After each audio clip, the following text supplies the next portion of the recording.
right. It's January 3rd. This video is going to be short, sweet, I hope. I think this might turn into a bit of my therapy too, to start getting ideas and things out there. And I had a pretty long day today at work, just with the ferries here in Vancouver.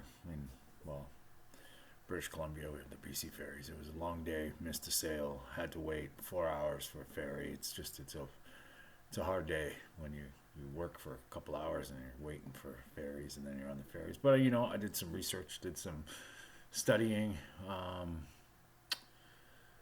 continuing to listen to that audiobook refresher, so to speak, why we get sick, all about insulin resistance. And it's by Dr. Ben Bickman, like I was saying, from Brigham Young University.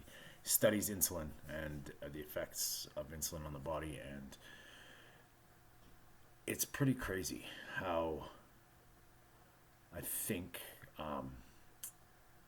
our health and all these systems that are at play, like, you're in your body, hormones are a very, very key element. And the more and more I learn about insulin, and it's almost like the master commander hormone. When your insulin is high,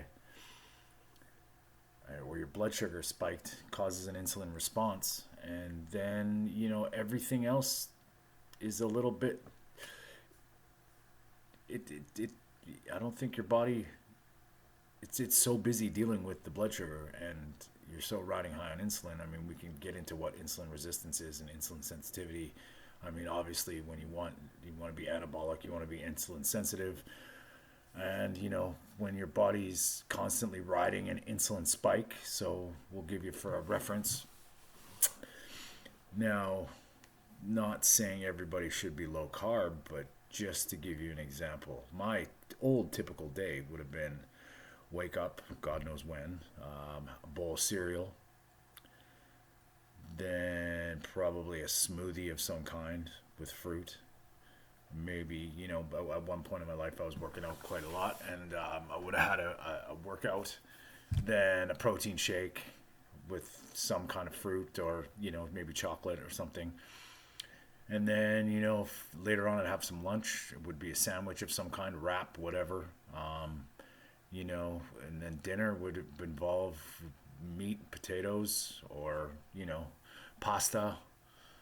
And then I would have, I wouldn't be afraid of eating sugar. And I drank a lot of pop. I drank a lot of Coke. So, whatever happens, just saying that right there, every time you put sugar into your, we'll say carbohydrates, period, it causes a glucose spike, blood glucose spike, and your body needs to counteract that with insulin because it has to go somewhere. Now, if we can get in the weeds with energy and how you metabolize energy, but it's when your blood has 4 grams of sugar, and that's all it really can deal with. Anything more, you just do the simple. Think about it logically. If you're putting more sugar in than your body can handle and deal with, well, what's going to happen? Where does the energy go? That's where I have a problem with calories in, calories out, eat less, move more. Because when your energy, you've just eaten a shit ton of energy, it has to do something with it. And probably the reason why constant carbohydrate, we'll call it abuse, but like just consumption, leads to elevated insulin quite often, all the time. So you've got these peaks in your blood sugar and you've got these spikes in your insulin. And no wonder the 1/3 of the North American population is pre-diabetic, if not type 2 diabetic, and obese. Because what happens to that energy is we're very good at surviving, and the body with an energy surplus holds it. So our bodies are very, very intelligent, and you can come down to this evolutionary side of things where we're storing energy because we think food is running out. If you were, okay, we'll say you were a higher being and you were going to create a species, and you have this way about nature that, you feed the body, and the body, when it needs energy, it has it on demand all the time.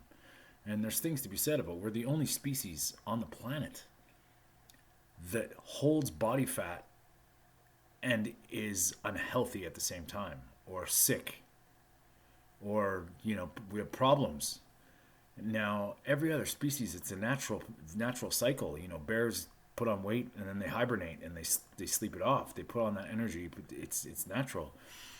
I almost think that we have gone into a constant state of hibernation where we're telling our bodies that we're running out of food. And I know it sounds crazy, but bear with me.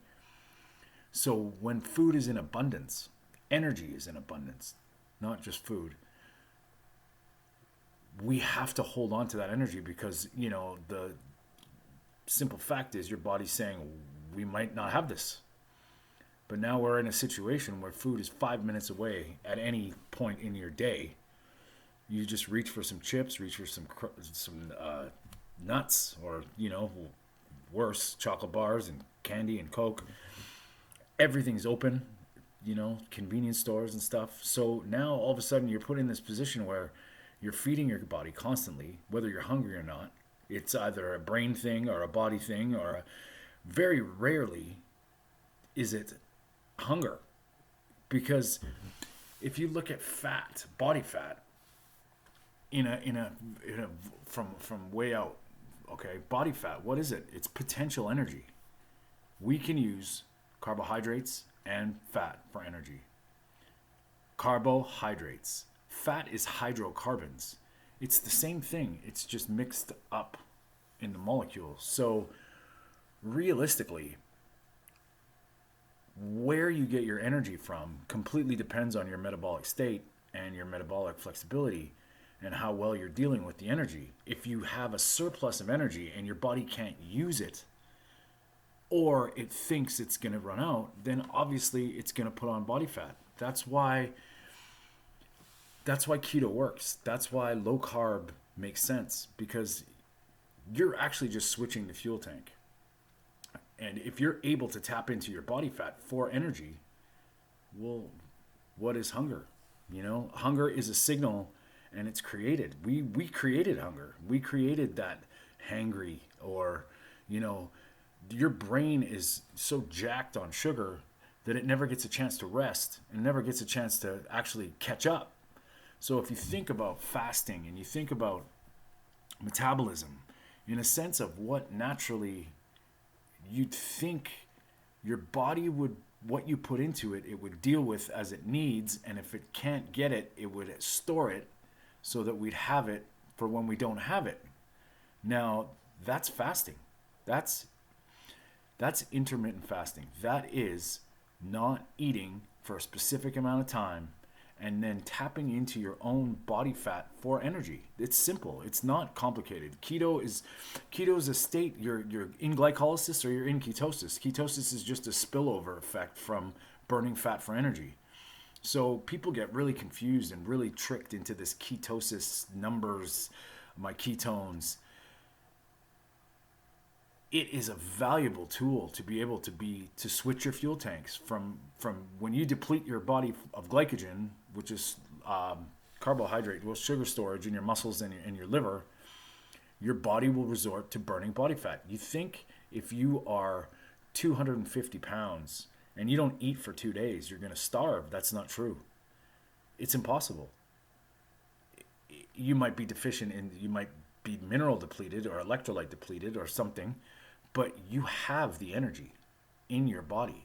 And I think we've lost that ability to tap into your own body fat for energy.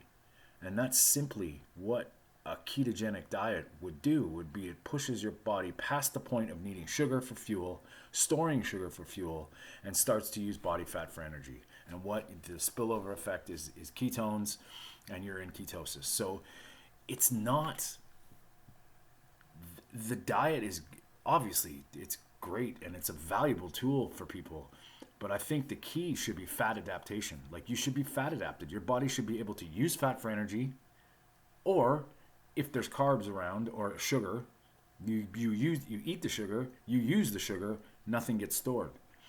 So I think body composition comes into play there, where, if you're looking to just be healthier, well, it makes sense to not eat as often. It doesn't matter about calories.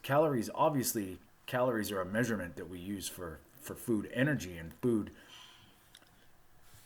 what it expands. So, you put something, you put a steak in and burn it, and it gives off heat, and that's the caloric value.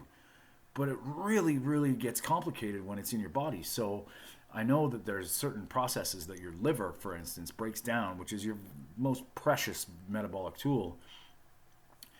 It deals with trouble very, very intelligently. I mean, I know for a fact, if there's alcohol in your system, the liver has to handle the alcohol first, and then it starts going down the ladder. So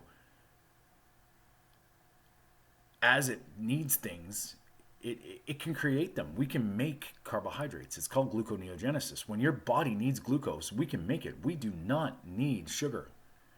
It can make it whenever it needs it. I know there's a few systems and a few, like, there's a pretty widespread debate about your brain is very energy expensive. It's an expensive energy pig. It's about 25% of your homeostatic resting metabolic rate is your brain working. So it is a lot. It's expensive. I think it's called the expensive tissue hypothesis, where the brain is required. And people say that the brain prefers glucose, but there's other sides of things, and studies I've read and people I've listened to that have said it actually prefers ketones. And your brain is made of fat. The myelin sheath, the blood-brain barrier, like, these are all, and what is bad is the amyloid plaquing, and like that leads to dementia, and so there's a lot of things out there that get in the way. And what it comes down to is, if you give your body what it needs when it needs it, it's gonna do well. Now, that's the tricky part, is finding out exactly what your body needs and when it needs it. And there's a lot of stuff out there that that is it complicates things in a way that you're lost. And I think what it comes down to is there's a doctor. His name's Ted Naiman, and I guess he's the creator of the protein energy ratio. Your body will eat as much as possible until it meets a protein requirement, so it will overextend eating energy. I know that I'm probably butchering the crap out of this, but so it doesn't matter if it's carbohydrates or fat. The energy compared to the protein is what matters. The worst thing you can do is have a surplus of energy and not enough protein, and your body doesn't know what to do with it. So now, not only, are you not keeping your tissues satisfied, or you're not building, you don't have the building blocks available, but you're also getting an energy surplus from either side. It doesn't matter. I mean, I think using your energy when you're a kid, it explains it. Like, when you're a child, like, you can eat whatever you want, and you don't put on fat for the most part. I mean, some people are definitely genetically, it's different. But that's why the metabolism's so fast that it can deal with these things really fast. And as you get older, I mean, I'm a perfect example of it. I've always had a bit of meat on me. I've always been a chunky guy, like, held, like, I guess you'd be thick would be the the term. And I've lost it. Like, I would probably say I'm definitely under 20% body fat. I've got abs for the first time in my life at 46 years old. And why? How did this happen?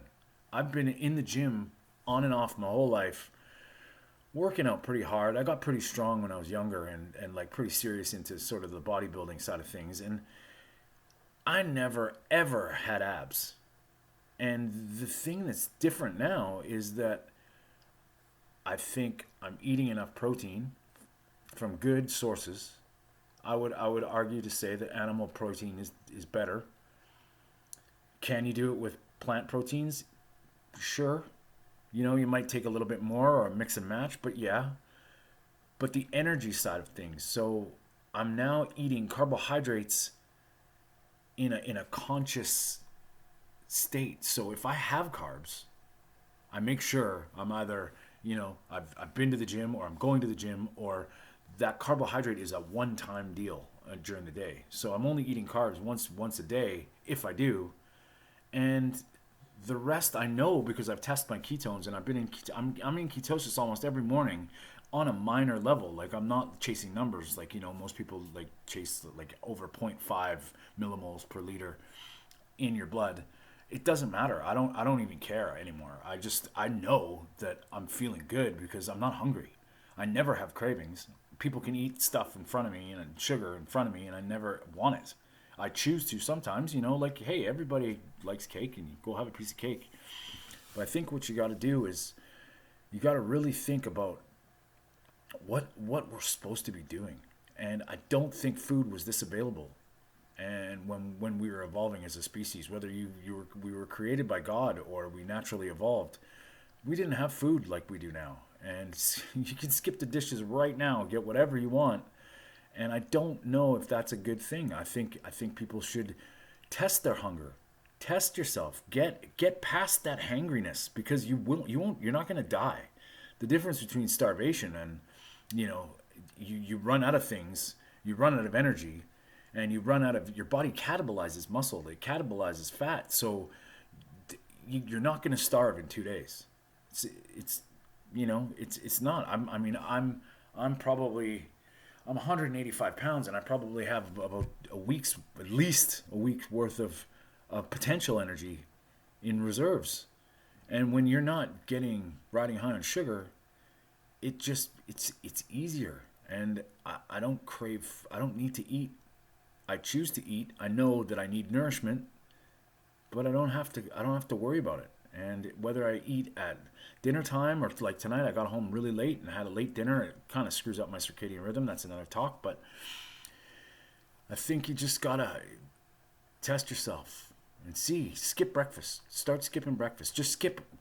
Push your meal 2 hours. See how far you can go without sugar. And if you can't, then you have to look at some different things. And I'm here to help. I hope this video is not too long and it's drawn out, but there's ways to do things, and I think that everybody should have the best fighting chance, because just putting a label on something and doing it by the book doesn't make it right. It doesn't make it easy, and it's most times will fail. And I think if you put it on your own terms and you discover certain things that work for you, I think that's the way to go. And I think that people can start feeling better. And I think you got to, the healthier you are, the better you feel, the easier all these things become. I mean, I'm going to try and put on some muscle this year. That's my goal, is to maybe focus on some protocols, for a specific amount of time, and try and put on a few more pounds of muscle. And I'm going to do that eating no carbs. I'm not going to carb if I don't have to, because I work out and I don't need carbs. And if I can do it, I think everybody's got the potential. They just got to see past what we're supposed to do. And think about it. Every time that you want to get a snack in, are you snacking for you? Are you snacking for your brain? And everybody's stressed out. Everybody's got issues.